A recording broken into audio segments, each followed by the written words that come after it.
como que as pessoas estão adoecendo? As pessoas estão adoecendo porque as pessoas não entendem que, número 1, os princípios católicos continuam verdadeiros. A experiência dos santos continua verdadeira, mas existe um gap, existe um abismo, existe uma falha entre aquilo que os santos viveram no passado e o que nós estamos vivendo hoje. E não é ser modernista, relativista, pragmatista, ou todos os istas que você quiser colocar em cima de mim, eu dizer para você, que não é Ctrl+C, Ctrl+V. Não dá para copiar e colar. Não dá para eu pegar e fazer direitinho como está no manual. Precisa de alguma adaptação. Inspirai, Senhor, as nossas ações e ajudai-nos a realizá-las, para que em vós comece e para vós termine tudo aquilo que fizermos por Cristo, Senhor nosso. Amém. Santa Maria, Mãe de Deus, rogai por nós. Em nome do Pai, e do Filho e do Espírito Santo. Amém. Muito bem, com alegria, gostaria de fazer essa transmissão para você que é aluno do site, ou às vezes nem é aluno ainda, né? É só um seguidor entre nossos tantos seguidores que estão por aí, e comentar para você um pouco a preocupação que eu tenho, né? Principalmente com os alunos, os seguidores, o pessoal que já acompanha o nosso apostolado há muitos anos, uma preocupação que eu tenho de ver que alguns bons católicos, fiéis católicos, né, estão adoecendo, né? Estão tendo uma certa dificuldade de viver a vida católica e, de alguma forma, a pegada, o jeito de viver, né, a vida católica parece que está desconfigurando algumas pessoas. E eu acho isso, assim, bastante estranho. Me causa muita admiração. Por quê? Porque se a vida é católica, né, nosso caminho é o caminho do amor, não é isso? Ou seja, Deus nos chama a amar mais. Quando a gente aprende a moral, evita os pecados, fica em estado de graça, reza, etc e tal, tudo isso é o caminho que a gente está ensinando, que é um caminho de amar e amar mais. Ora, o amor não adoece ninguém. Nunca ouvi falar disso. O amor é o tipo do remédio que não tem contraindicação, né? Se a pessoa está amando, ela não vai adoecer. Então, por que é que está acontecendo isso? Por que é que está acontecendo das pessoas que querem viver uma vida católica manifestarem um certo grau de adoecimento? Quando eu digo aqui adoecimento, eu digo nos vários sentidos, né? Mas principalmente no sentido psicológico, emocional, né?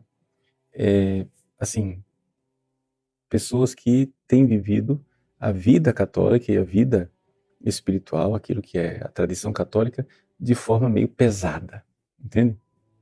E com diferentes graus de adoecimento também, conforme a tendência psicológica ou psiquiátrica de cada um, né?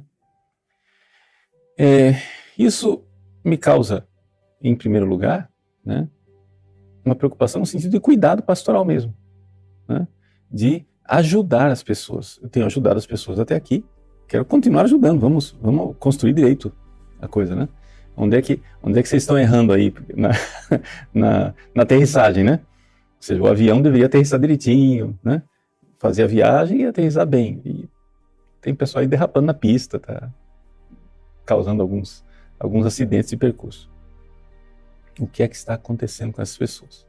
Bom, essa aula então é uma aula mais de partilha, tá? Que tem, assim, duas finalidades. A primeira é lançar um alerta. Chega a dizer, está acontecendo isso. Veja aí se não está acontecendo com você também. E a segunda é uma proposta de indicar um caminho que é a solução.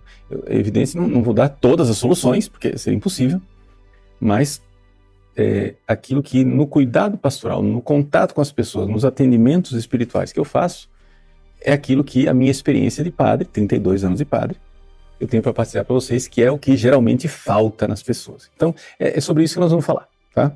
Vamos falar, número 1, sobre o problema e sobre as propostas de soluções. O problema é que algumas pessoas nem notam o que está acontecendo, né? Mas, às vezes, aí que a coisa é mais preocupante, é quando a pessoa está num caminho adoecedor e ela nem nota, né? Ela nem nota. E aquela doença vai, né, se enraizando, crescendo, e a pessoa vai um pouco desconfigurando a vida afetiva dela, etc. Bom, então é simplesmente isso. É um diálogo com os alunos, com os seguidores, e um pouco uma visão. Eu queria que essa aula fosse recebida sem que a gente faça dela um cavalo de batalha de polêmicas. Eu quero pedir isso para vocês, né? Pedir, por favor, né? Parar com esse negocinho agora de entrar em rivalidades de internet. Se alguma coisa que eu disser na aula, né? Digamos assim, isso é uma resposta para fulano, não sei o quê. Aí o cara faz um corte da aula, entendeu? Já que a aula é aberta, né? Faz um corte e distorce as minhas palavras, porque é o respostaço que quer dar para o fulano de tal. Gente, jardim da infância, né? Já passou, chega. Vamos ajudar as pessoas de verdade, tá? Então, essa mentalidade de quarta série aí, acho que não ajuda ninguém, tá bom? Bom, vamos lá. Primeira coisa, o que é que está acontecendo? Né? O que é esta doença, esta coisa adoecedora? Existe uma situação que transcende o meu apostolado, a própria Igreja Católica, os movimentos espontâneos na Igreja que querem viver a vida católica na sua autenticidade, né? Na sua profundidade de busca de santidade, essa coisa que é bem fruto daquele apelo do Vaticano II, né, numa vocação universal à santidade.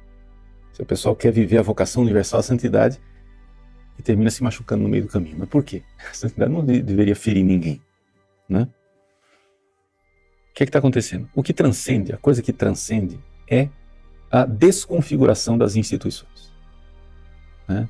Nós já estamos há uns 3 séculos vendo que as instituições que foram, ao longo dos séculos, transformadas pelo Evangelho, né? A família, que foi reconfigurada por Cristo, né? Nosso Senhor, no princípio não era assim, foi a dureza do vosso coração. Jesus vai e traz de volta a família, como ela foi pensada por Deus, né? O povo de Deus, a igreja, que era o povo do Antigo Testamento, agora é o novo povo de Deus, fundado nos apóstolos, etc. Tudo reformado por Cristo. Essas coisas, essa vida da graça que foi colocada por Cristo lá no início da igreja, ela ao longo dos séculos foi gerando transformações nas várias instituições. E as instituições foram ficando cada vez mais católicas, cada vez mais cristãs, né? Só que, desde a Reforma Protestante, a Guerra dos 30 Anos, um século depois, as revoluções, Revolução Industrial, Revolução Francesa, etc. e tal, de uns séculos para cá, outros agentes têm entrado dentro da história do Ocidente e essas instituições tradicionais que a Igreja tinha configurado conforme o Evangelho estão sendo atacadas. Esse ataque, né, exige uma resposta da Igreja, né? A Igreja e o mundo moderno. Essa coisa, essa interação entre Igreja e mundo moderno tem sido bastante conflitiva nos últimos séculos. Ninguém precisa aqui entrar em detalhes, né? Eu já dei várias aulas sobre isso. Mas isso, toda ação tem uma reação. A ação do mundo que combate a igreja tem reações dentro da igreja. Quais são as reações dentro da igreja? As reações dentro da igreja podem ser 2, né? Para a gente tentar simplificar aqui a conversa. Você resiste ao mundo moderno, é a posição mais, digamos assim, católica, mais tradicional, mais combativa, né? Antimoderna, antimodernista, etc. E tem uma outra reação também dentro da igreja, onde pessoas, não necessariamente de má fé, hein, gente? Porque a igreja foi infiltrada, não sei o quê. Não nego que ela possa ter sido infiltrada. Não é isso, não. Mas é que, como eu estou dentro, eu sou padre, né? E estou nesse ambiente de seminário, de igreja, há mais de 40 anos, eu vejo que não precisa, assim, tudo bem, infiltraram gente dentro da igreja, beleza, mas as pessoas com as quais eu convivi não pareciam ser infiltradas. Pareciam mesmo pessoas que queriam adaptar a igreja aos tempos modernos para a igreja parar de apanhar. Existe essa cultura dentro da igreja, principalmente no clero, tá? No clero. E hoje, principalmente num clero de uma certa idade, pessoal que já está mais, né, com mais idade, a idade dos meus pais, só para colocar assim uma geração. O pessoal que está nessa idade, eles passaram a vida inteira tentando convencer o mundo que a igreja não era quadrada, que a igreja não era fechada, que a igreja podia falar ao homem moderno, que a igreja poderia ser legal, que a igreja podia ser jovem, que a igreja podia ser, né, alegre, que a igreja podia ser isso, que a igreja é isso, aquilo, tentando se adaptar ao contexto moderno. E essa tentativa de adaptar a igreja ao mundo moderno, para que a igreja parasse de apanhar e pudesse finalmente evangelizar, né, ela teve seus efeitos colaterais.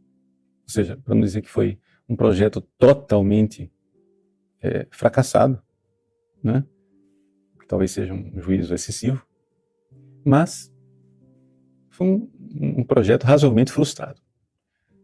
Ou seja, a igreja abraçou o mundo moderno para que o mundo viesse à igreja e o mundo continuar na dele, né? O caso mais radical que a gente vê disso é, por exemplo, na igreja anglicana, né?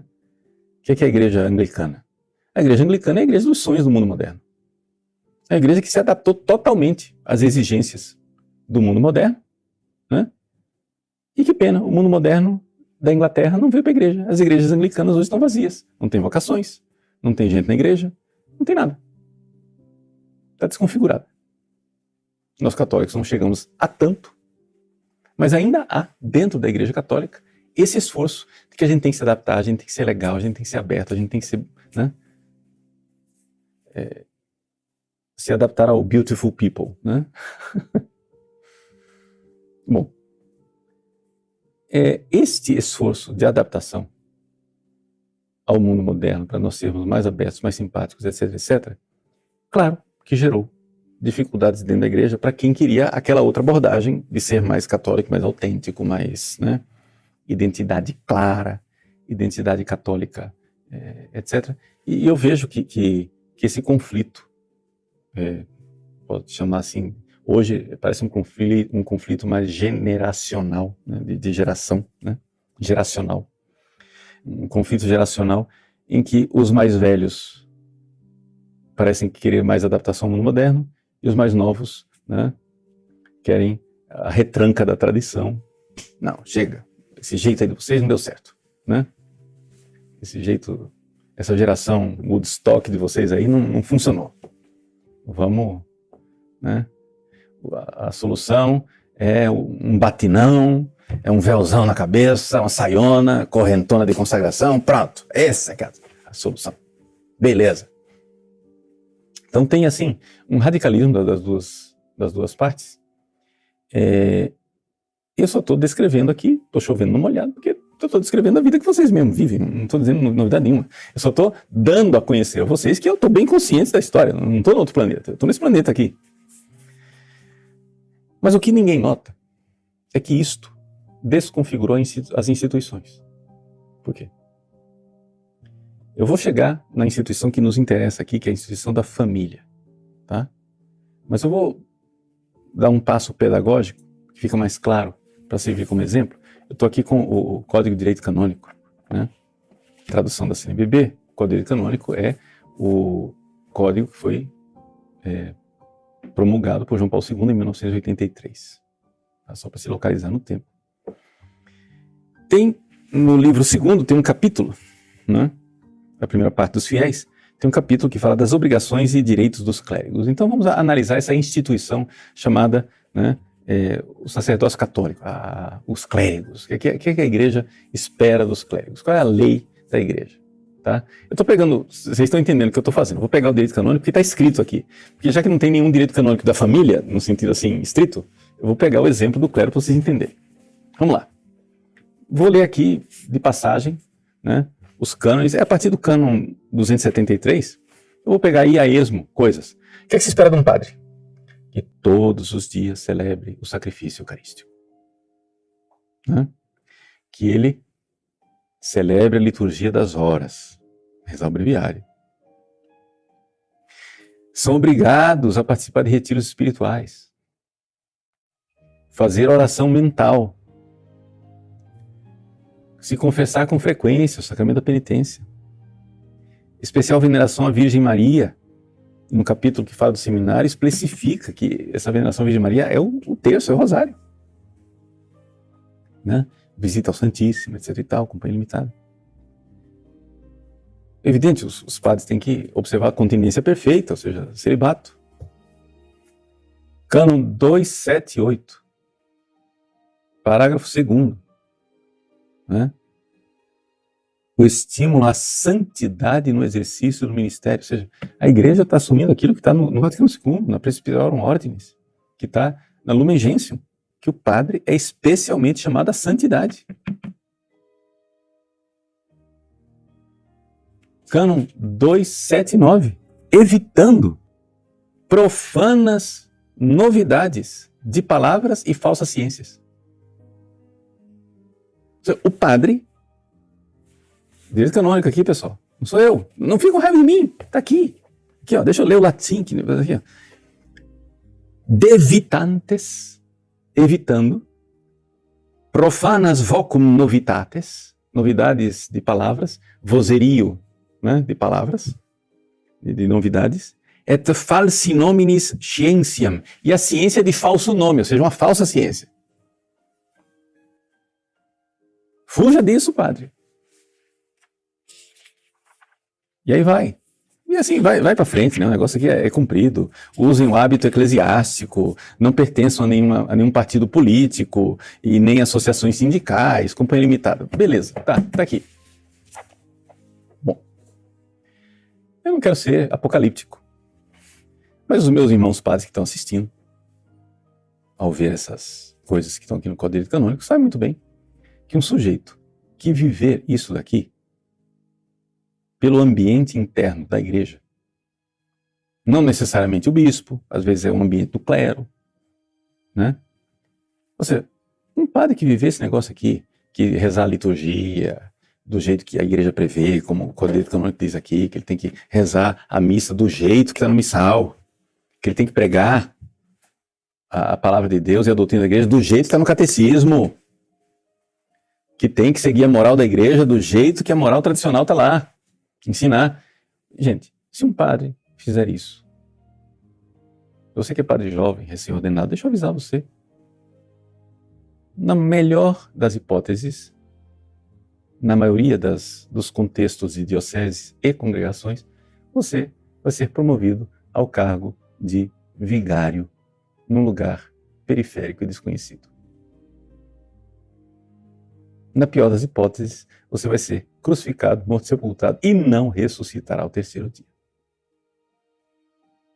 Ou seja, mas aí você vai lá, mas seu bispo, eu só fiz o que estava no código. Pois é. Por quê? Porque a instituição está invertida. Ou seja, o normal seria que se você segue o Código de Direito Canônico, o cara que segue, a lógica é o quê? Que ele seja recompensado. E o cara que não segue, que ele seja punido. Ou pelo menos não promovido. Mas está invertido. Gente, vamos ser realistas. Eu não quero fazer disso um cavalo de batalha. Eu não estou brigando, né, com ninguém. Isso aqui não é briga, isso é constatação. Tá? Você quer viver isso daqui? Prepare seu coração para as coisas que eu vou contar, né? Prepara aí, cara. Eu tô te dizendo, ó. Gente, eu tenho 32 anos de padre. Eu já fui um padre novinho, bocó. Entendeu? Bobão. Há 32 anos atrás, me desculpe a ingenuidade, a gente tem direito de ser besta quando é jovem. Eu achava que se eu vivesse esse negócio aqui, eu ia ser bispo. Eu ia ser promovido. Eu tive um dia essa tola ilusão. Mais ilusão ainda, eu até queria ser bispo. Hoje eu digo, meu Deus do céu, onde que eu estava com a cabeça? Mas tudo bem. Tá? Então a coisa está difícil para todo mundo. E isso vale para os padres, vale para os bispos também, tá? Não é assim, que os bispos são o problema. Não, os bispos vivem a mesma coisa.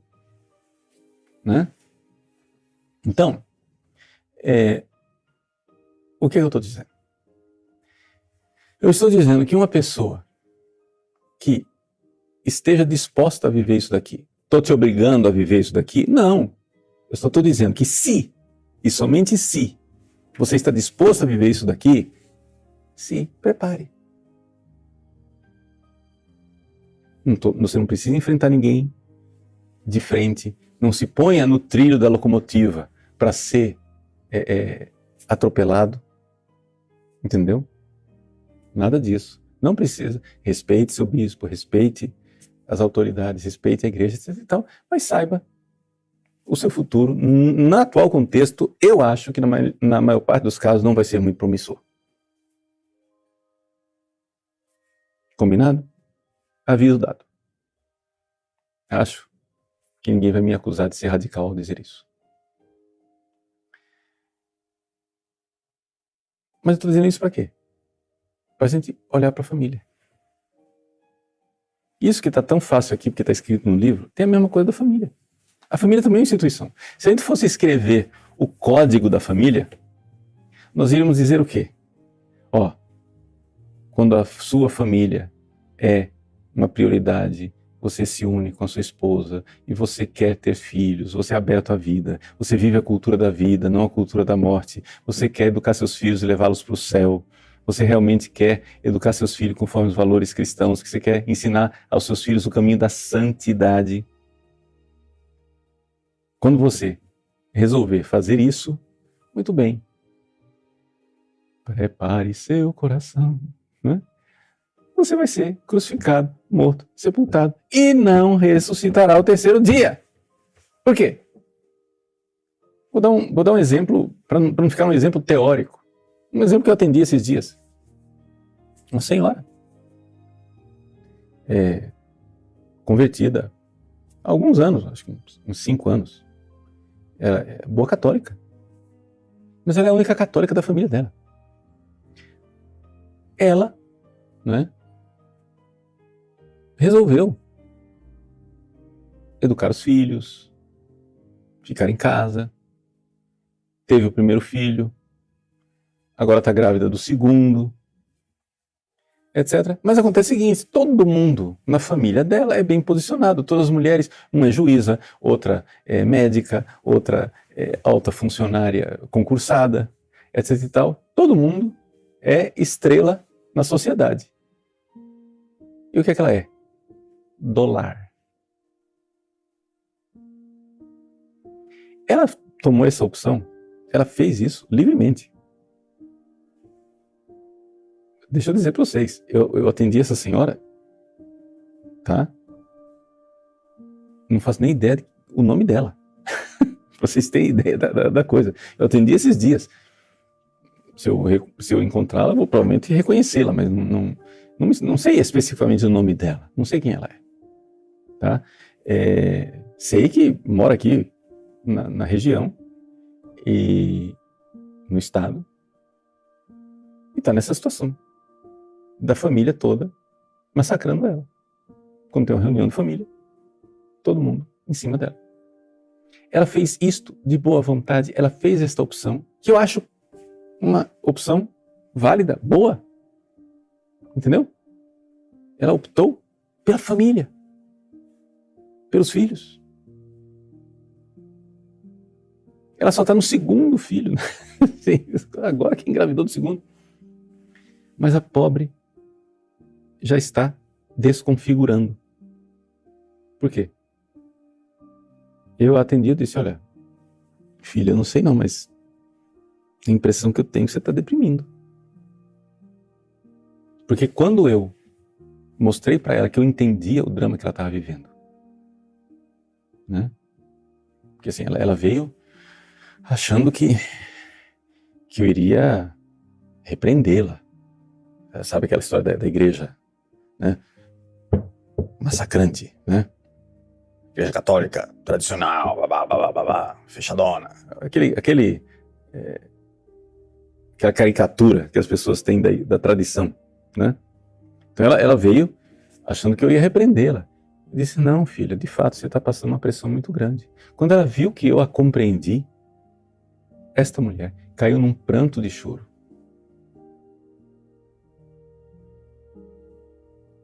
De gratidão, de tristeza, sim, pelo drama que ela está vivendo, mas também de gratidão de saber que o padre que ela estima e que ela quer bem estava compreendendo ela. Né? E que ela estava enfrentando uma barra pesada. Enfrentando uma barra pesada também pelo modo de se vestir. Ela dizendo, padre, eu até gosto de vestido, padre, mas na minha família é uma marcação cerrada pelo jeito de eu me vestir.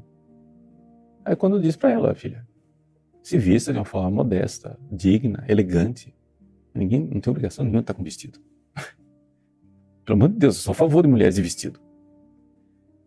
Mas eu acho que, né, não dá para se massacrar por isso.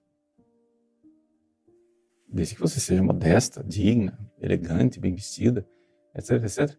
Então assim, quando essa mulher se viu compreendida, ela entende, ou seja, essa coisa de que, poxa vida, o padre entendeu. O padre compreendeu o que eu estou vivendo. E é isso que eu queria transmitir um pouco para os alunos e transmitir para os seguidores nessa aula aberta. É que, gente, eu entendo perfeitamente o drama de padres jovens que vivem isso. Bispos que vivem isso. Famílias. Mulheres, eu tenho exemplo de uma mulher, mas maridos também vivem isso. Né? Querem fazer as opções de recristianizar as instituições, voltar novamente àquilo que é um caminho já comprovado pela tradição, pela história, e que está de acordo, aqui que vem a coisa principal que eu quero dizer aqui, anote com letras de ouro o que eu vou dizer agora. E principalmente pessoas que querem viver os princípios inegociáveis da fé e da moral católica. Existem sim pontos inegociáveis. Tá? Não está aberto para negociação, porque até agora eu falei para você que eu compreendo, eu entendo, etc. Tal. Pode parecer para algumas pessoas que eu estou sendo, né, amorfo. Que eu estou dizendo assim, sim, tem que se adaptar aos tempos modernos. Não é isso que eu estou dizendo. Parou. Eu estou dizendo que pessoas que querem viver os princípios inegociáveis da fé católica, princípios morais inegociáveis, estão sofrendo e adoecendo. Por quê? Como? Onde? Bom, a primeira coisa, o primeiro ponto que é necessário levar em consideração é a desconfiguração das instituições. Antigamente, uma boa mãe era recompensada por ser boa mãe. Antigamente, um bom pai era recompensado por ser um bom pai. Hoje são punidos. Você é louca! Você pirou! O que você pensa? Entende? Então, assim, aquilo que são os valores da família como Deus pensou. No princípio não era assim. Não tinha divórcio. No princípio não era assim. Não tinha poligamia. No princípio não era assim. Ninguém matava os próprios filhos. As pessoas eram abertas à vida. Essa coisa no princípio não era assim. Jesus que nos quer levar ao princípio daquilo que Deus criou. Deveríamos ter instituições O que são instituições? São as pessoas nos seus papéis e relacionamentos. Quando eu desempenho o meu papel, esse papel bem desempenhado, ele é recompensado. Ou eu desempenho o meu papel de forma errada, eu sou punido. Isso é uma instituição que funciona. Punido, ou pelo menos corrigido, né? Pedagogicamente reencaminhado, etc. É isso que seria uma instituição que funciona. Mas as instituições estão desativadas, está fora da tomada. Está entendendo? Quando o padre faz o que está no direito canônico, ele é ostracizado, deixado de lado, né? Tratado como um medieval, uma coisa assim. Também assim a família, né? Então a primeira coisa, dentro da análise que a gente deve fazer, é que nós temos que entender que aqui nós temos um problema, e esse problema, ele não é causado pela moral católica, é exatamente o contrário. Ele é causado porque foram desativadas as instituições que protegiam as pessoas. Então, mas no início da igreja não tinha isso, não tinha as instituições favoráveis. Pois é, não tinha. Mas acontece o seguinte, também pouca gente tinha estrutura vertebral para ser católico.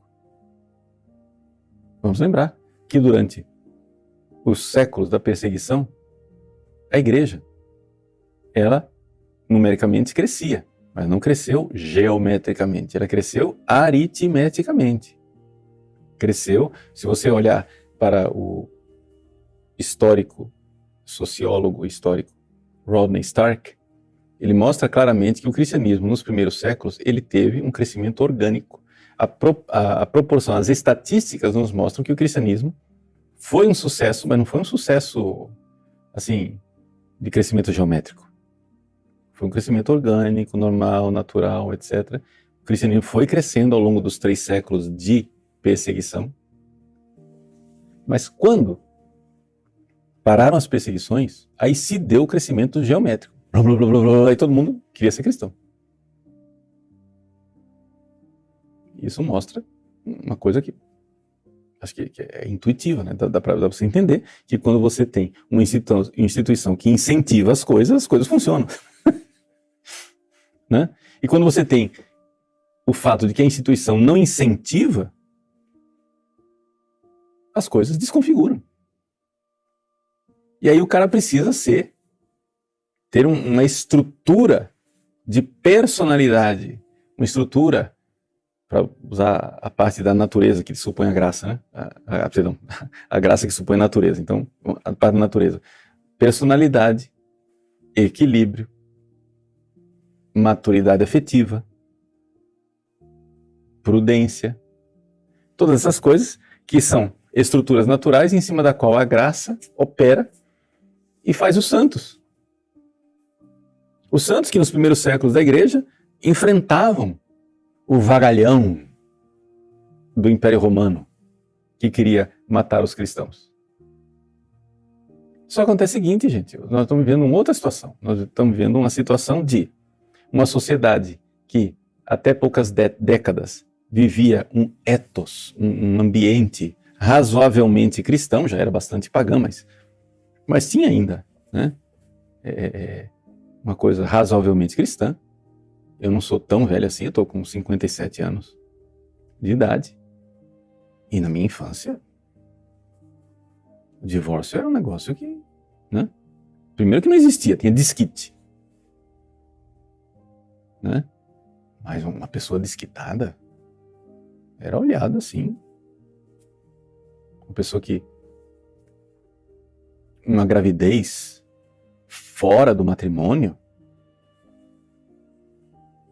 era uma coisa que todo mundo olhava.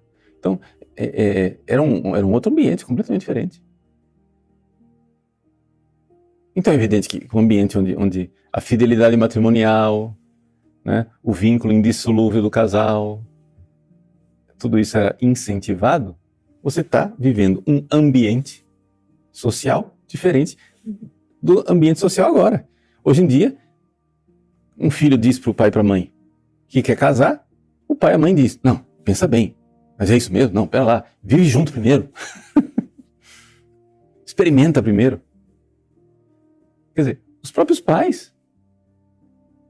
Antigamente, um pai e uma mãe que soubesse que os filhos estavam tendo relações fora do matrimônio, misericórdia. Misericórdia. Né? Os tribunais eclesiásticos que tratavam de causas de nulidade matrimonial, uma das coisas que se apresentava de forma corriqueira e comum, né? Não necessariamente que esses matrimônios fossem todos nulos, tá? Só estou dizendo que uma coisa que se apresentava de forma corriqueira que, não, eu fui obrigado a casar porque nós tivemos relações antes do casamento. E os pais obrigavam a casar. Né? Bom, então, vejam, aqui nós estamos diante de um fato. De um fato de que é evidente que diante de uma instituição que não está sendo incentivada, como a família, as pessoas que optarem pela instituição familiar vão nadar contra a correnteza. Está entendendo? Os pais que optarem, eu não estou interessado muito em carreira, eu estou interessado em educar meus filhos e levá-los para o céu. Você fez essa opção? Cara, prepara. Você vai ser tratado como um marciano, como um troço, um monstro, um negócio do outro planeta, um doido, um fanático. Entende? Vão dizer que você é fascista, que você é medieval, que você é doido, entendeu? Assim, vai ser isso. Vou fazer o quê? Com graus maiores ou menores. Tem gente que encontra pouca resistência, mas tem resistência. Tem gente que encontra muita resistência, uma resistência avassaladora. Então, assim, essa é a primeira análise que precisa ser feita. E quando a gente vai analisar essa situação do grau de adoecimento das pessoas, nós temos que fazer uma análise, antes de tudo, sociológico e institucional. Feita essa análise, que aqui eu estou só colocando os elementos muito básicos, muito esquemáticos, existe a outra parte que vem num outro estágio da coisa, que é a parte da sociologia pequena, chamada educação familiar e a estrutura da própria pessoa, que é o seguinte. Vamos dizer bem objetivamente, são gerações de órfãos. Por quê? Porque quando, vamos supor, há 100 anos atrás, uma mulher ia ter o seu 5º, 6º filho, ela tinha uma rede de suporte. Né? Ela tinha a mãe, a sogra, que sabia como era ter filhos, etc e tal. Ela ia, né? Ela já tinha onde procurar ajuda, etc. Outras mulheres também tinham muitos filhos. Então ela tinha uma rede de suporte de mulheres que viviam a mesma coisa que ela vivia, etc. Isso, aquilo.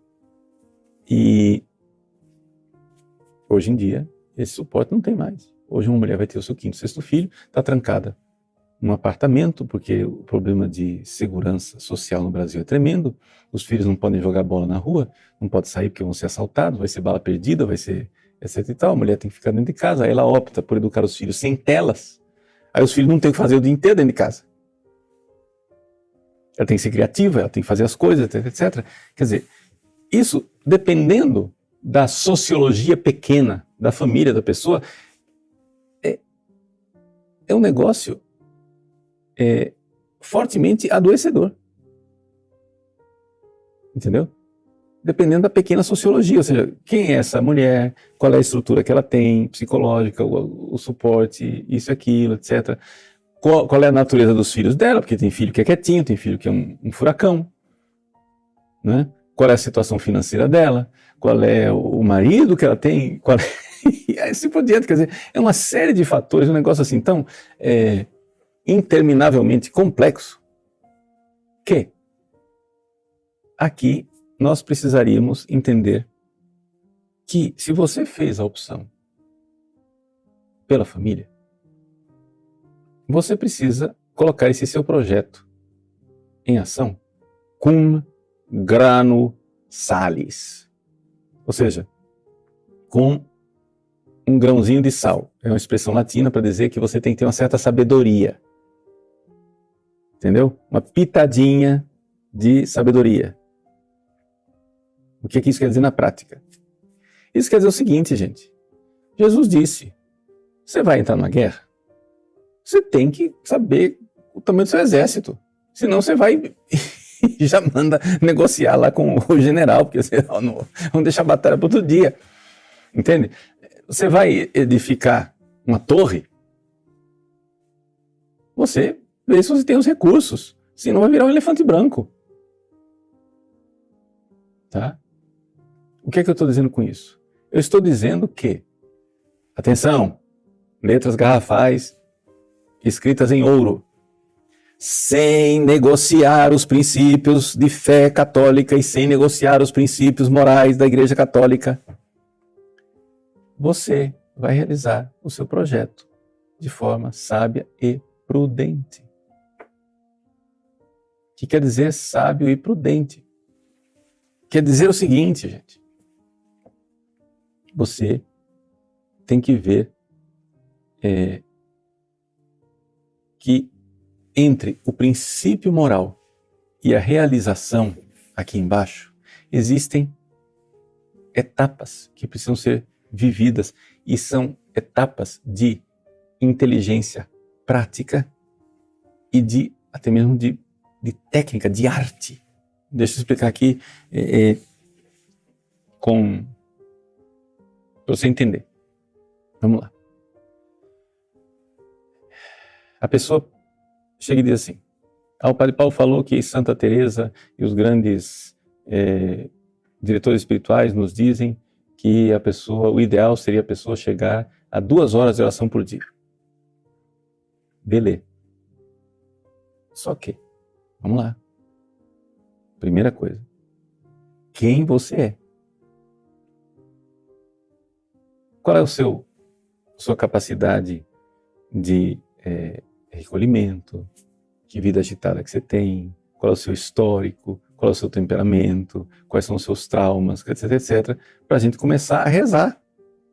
Né? Por exemplo, esses dias eu estava pregando retiro para um grupo, e aí, para ensinar a rezar, e toda uma palestra que eu dei foi simplesmente sobre saúde física. Porque os caras querem rezar. Número 1, primeira coisa que eu acerto nos meus dirigidos. Você está dormindo? Cara, você não dorme, não vai ter vida intelectual. E não vai rezar. Não vai dar certo. Não vai funcionar. Então conserta esse sono do jeito que você conseguir. Depois, ninguém foi feito para ter um corpo parado. Está fazendo um mínimo de exercício, essa vida sedentária sua, porque a pessoa é sedentária, etc e tal. O cérebro não funciona direito. Você vai rezar, precisa do cérebro funcionante. Depois, você está comendo direito? Por quê? Porque se não tem os elementos básicos para o cérebro fazer neurotransmissores, como é que você vai rezar? Mas, padre, eu vou rezar com a alma. Eu sei, mas você não notou que a alma humana ela funciona num corpo? Ou eu preciso contar essa novidade para você? E você até hoje achava que era anjo. Entende? Quer dizer, eu tive que falar para as pessoas de dormir, de fazer exercício, de comer direito, de ter uma vida minimamente sadia. Segundo capítulo. Tem que falar para as pessoas.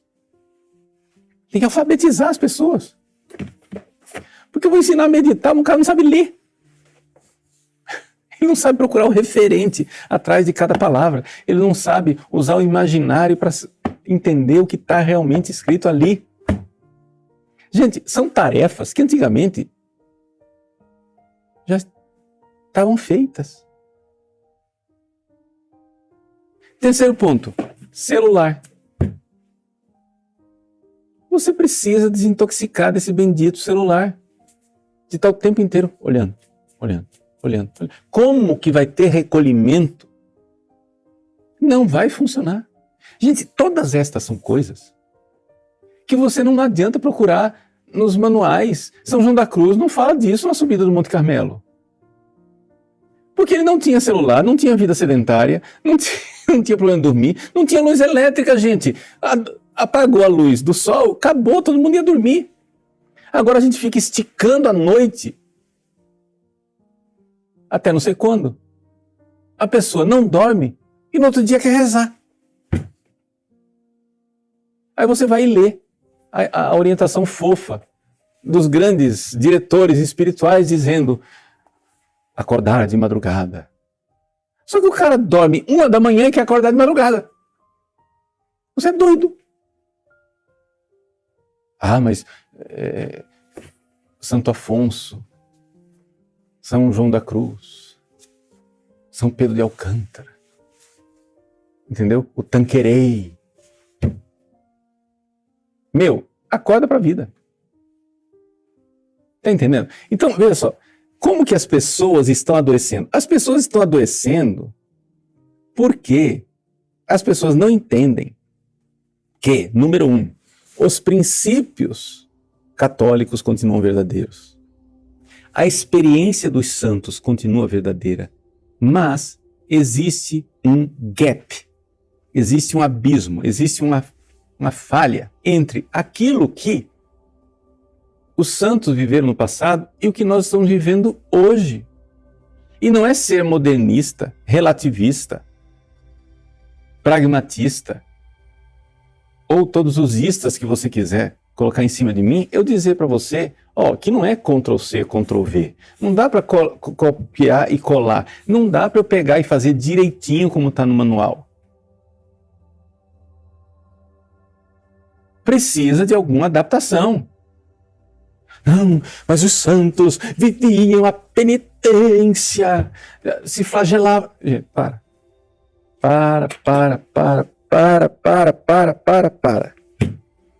Pelo amor de Deus. Tá, vou dar um exemplo. São José de Anchieta viveu em São Paulo. A nossa Pauliceia, tá? São José de Anchieta viveu naquele mesmo lugar. E ele relata que os índios que frequentavam o pátio do colégio lá, o Colégio São Paulo, eles todas as sextas-feiras se flagelavam até derramar sangue. Índios recém-convertidos. No século XVI, em São Paulo, índios se flagelavam até derramar sangue. Tá vendo, padre? Tem que fazer isso. Não vai dar, meu bem. Por quê? Vamos lá. Que vida viviam esses índios? Cara, no século XVI, em São Paulo, pelo que me consta, São Paulo era tão frio quanto hoje. Os caras andavam pelados. Experimenta você viver em São Paulo sem roupa. Você vai adoecer e morrer. Os sujeitos andavam descalços no meio da mata. Comiam carne de macaco, de tatu. Você dorme em colchão ortopédico e vai ao McDonald's. Você quer comparar? Cara, a penitência que eles tinham que fazer, se você vivesse a vida, aspas, regalada deles, você morreria. A vida do dia a dia que todo mundo vivia. Se você vivesse a vida normal de um índio no século XVI, você morreria. Então é evidente que quando um cara que tem uma vida dessa, que não tem geladeira, que não tem cobertor, que dorme em rede, etc e tal, que não tem água corrente, chuveiro elétrico, nada disso, não tem antibiótico, não tem nada. É evidente que um sujeito desse vai fazer penitência. Eu acho que o grau de penitência que ele precisa fazer é um pouquinho diferente do seu.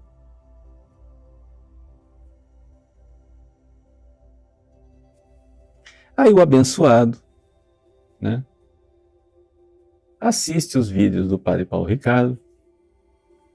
O Padre Paulo fala da tradição. Existe um maravilhoso movimento editorial no Brasil. Continuem, pelo amor de Deus, a publicar esses livros maravilhosos, antigos. Mas saibam usar, né? Saibam usar.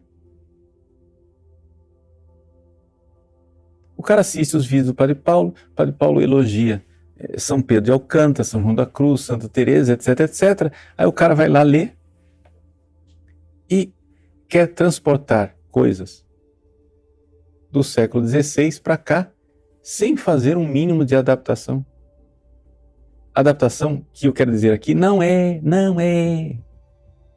aos acusadores de plantão aí, não é adaptar os princípios, não é adaptar as leis morais e de fé que são inegociáveis, mas adaptar coisas que são adaptáveis. Por quê? Porque a coisa vai mudando, no sentido de contexto sociológico, de cultura, etc. Então, o que precisaria? Precisaria, no fundo, o que precisaria é o seguinte, é que depois de você receber a doutrina, etc e tal, tivesse lá depois, na aterrissagem da sua vida, você tivesse um diretor espiritual, um confessor, um conselheiro, uma pessoa mais velha, mais experiente, não precisa nem ser um padre. Uma pessoa mais sábia, mais experiente, mais vivida, que ajudasse você nesse processo de aterrissagem, de pegar esse princípio e aterrissar na sua vida real. Entendeu? Aí, como as pessoas não têm isso, as pessoas vão viver de confusão de internet. Entende? E como a pessoa tem a consciência delicada, né? A maior parte das pessoas que tem a consciência delicada, que quer viver as coisas corretas, o que é que ela faz? Ela vê duas opiniões. E é claro, a radical, a mais exigente, sempre é mais correta. Não necessariamente. Porque você tem duas opiniões, pode ser que as duas estejam erradas. Por que tem que ter uma certa? Entende? Porque a maior parte dos conflitos de internet são diálogos de surdos. Um é doido de um lado, outro é doido do outro. E fica aquela conversa de doido.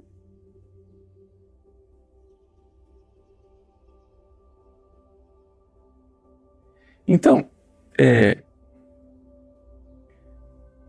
por que é que eu estou colocando aqui para vocês?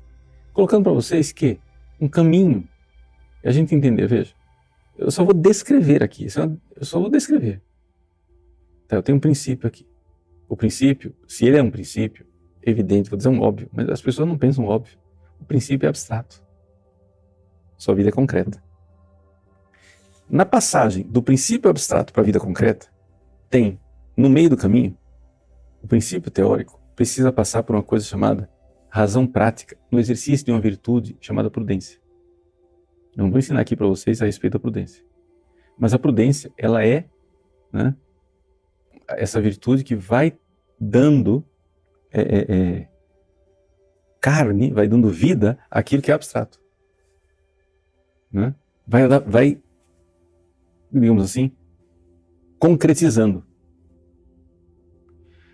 Essa virtude da prudência, para ser concretizadora, a pessoa precisa ter um repertório no imaginário dela de experiências. É por isso que pessoas mais sábias, mais experientes, dão conselhos melhores.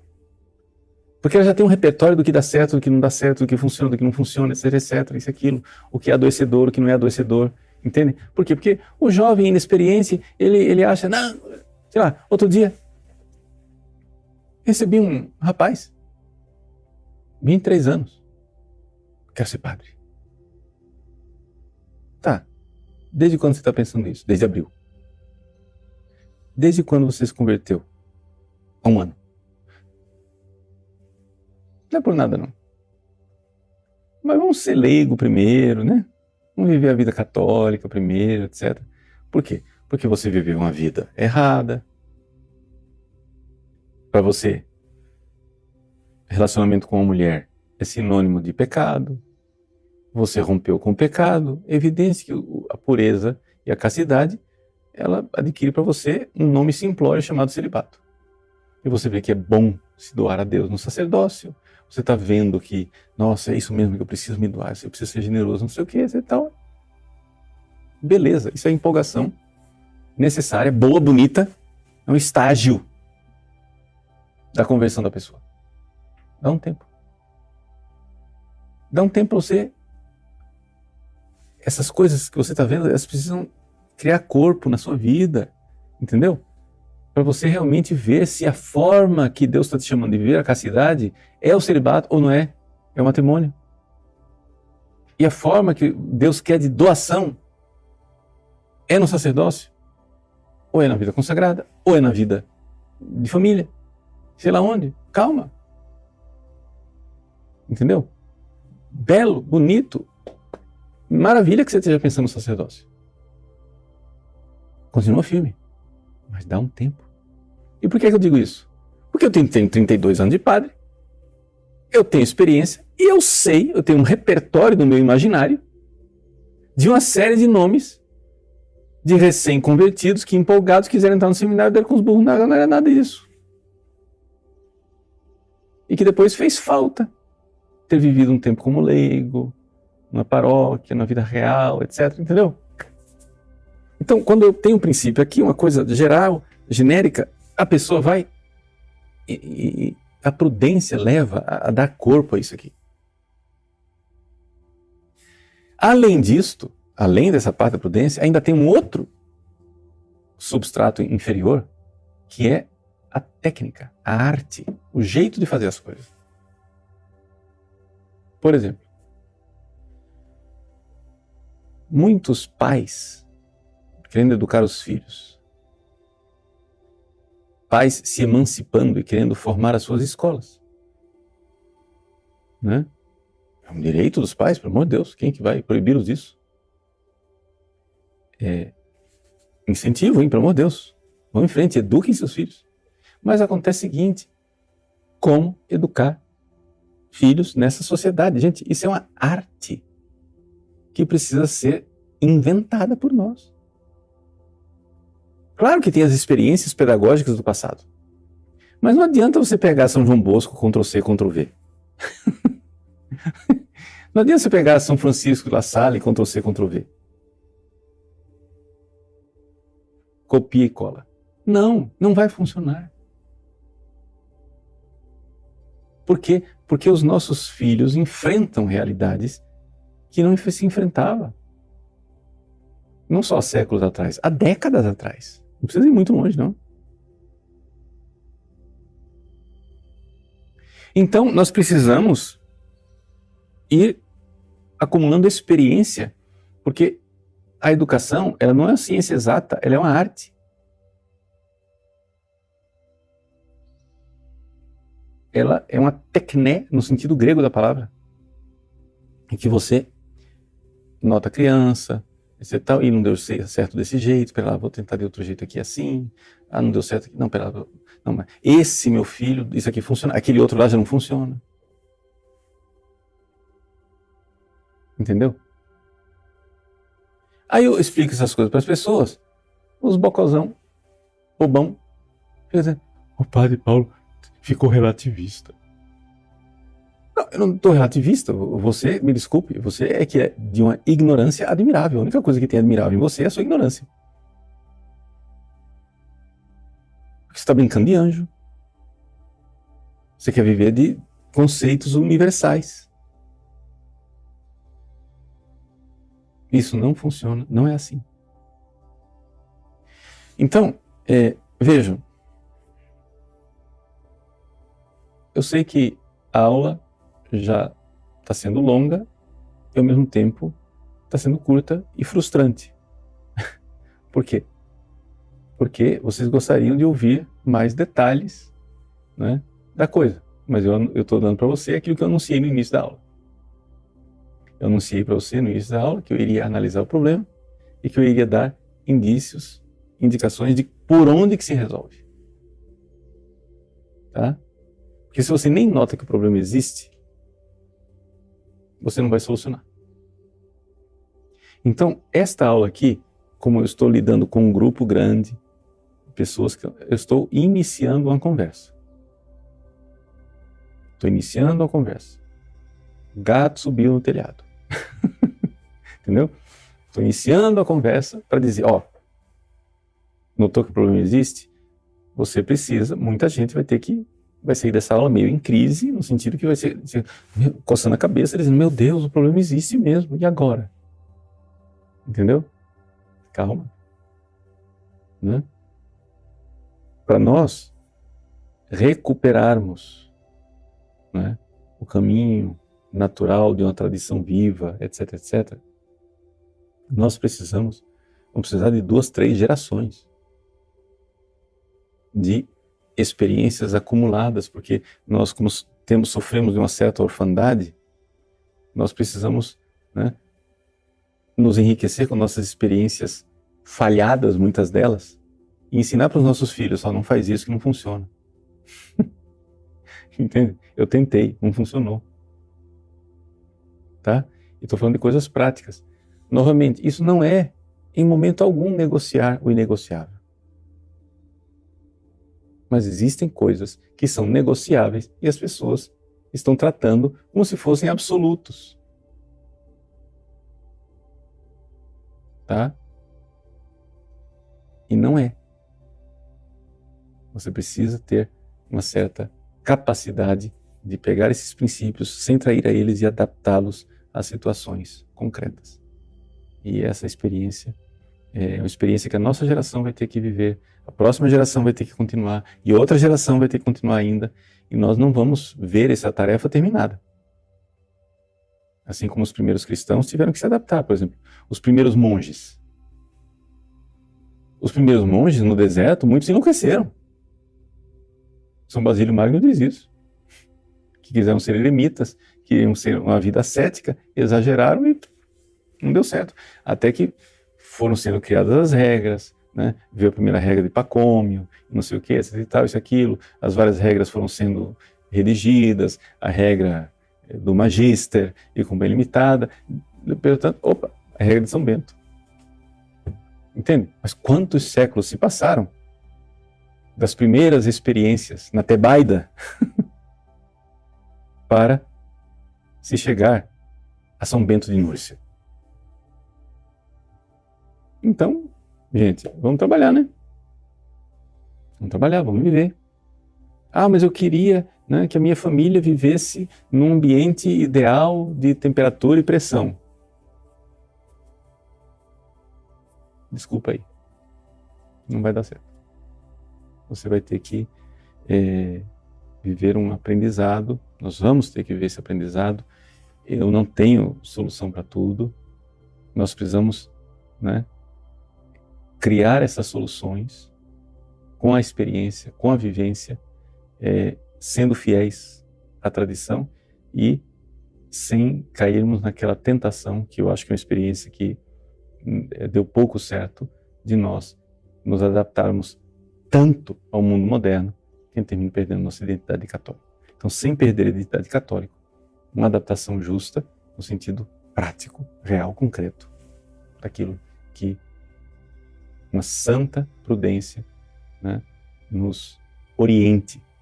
E quando tiver mais santos, aí que a gente vai conseguir mesmo navegar, porque vão ter pessoas com o dom do Espírito Santo do conselho ativo.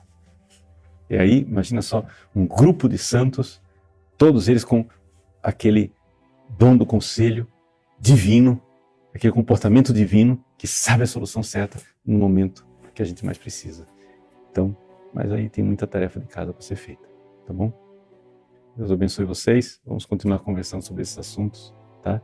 Nossa Senhora, cuide da sua família e vamos lá, coragem, não desanime, tem um céu enorme esperando por nós.